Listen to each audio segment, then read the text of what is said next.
কোন দুইটা জিনিস কখনোই খেতে পারবো না? একটু ভাবলেই পারবেন সকালে আমরা কি খেতে পারি না। ধাঁধাই কিন্তু আমি খুব দুর্বল, আমি কিন্তু ধাঁধা খুব একটা পারি না। কোন প্রশ্নের উত্তরে কখনো হ্যাঁ বলা যায় না?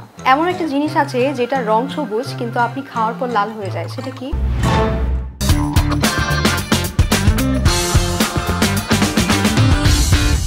আমরা এখন একটা কুইজের মতো খেলবো, মানে ধাঁধা জিজ্ঞেস করবো আপনাকে, এটা দিয়ে শেষ করব, দেখবো আপনি উত্তর পারেন। ধাঁধাই কিন্তু আমি খুব দুর্বল, আমি কিন্তু ধাঁধা খুব একটা পারি না। খুব ইজি, আপনার জন্য ইচ্ছা করে ইজি লিখে নিয়ে আসছি যেন আপনি পারেন। আচ্ছা ঠিক আছে, অপশন দিয়ে নাও আপনি।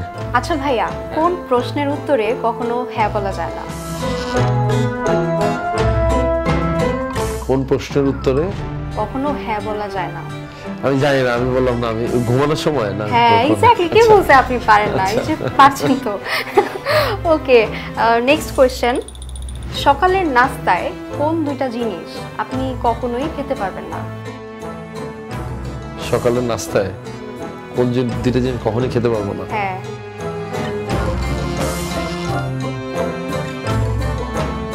একটু ভাবলেই পারবেন সকালে আমরা কি খেতে পারি না, পরে খেতে পারি আবার সেটা, কিন্তু শুধু সকালে খেতে পারি না।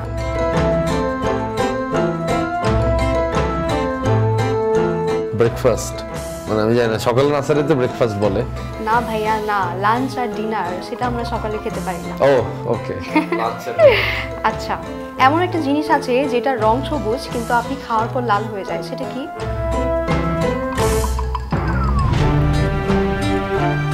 রং সবুজ খাওয়ার পর লাল হয়? হ্যাঁ।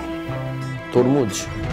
না, তরমুজ তো বাইরে সবুজ, ভিতরে লাল থাকে। ও খাইতে খাওয়ার পরে না লাল, মানে কালারটা চেঞ্জ হয়। পান? এক্স্যাক্টলি, ইয়েস, পান খাওয়ার পর হচ্ছে। আচ্ছা, লাস্ট কোয়েশ্চেন, সেটা হচ্ছে এমন একটা জিনিস আছে যেটা আপনি সারাদিন ধরে খেলেও আপনার পেট ভরবে না। যেটা আমি খাই সারাদিন? কি খান? চুইংগাম। ও, এটা কিভাবে পারলেন? সবাই মানে কেউ বলতে না, এটা কিছুদিন আগে আমার এক বড় ভাই এরকম একটা কৌতুক বলতে গিয়ে এটার কথা বলছিল আর কি, এই জন্য মনে আছে।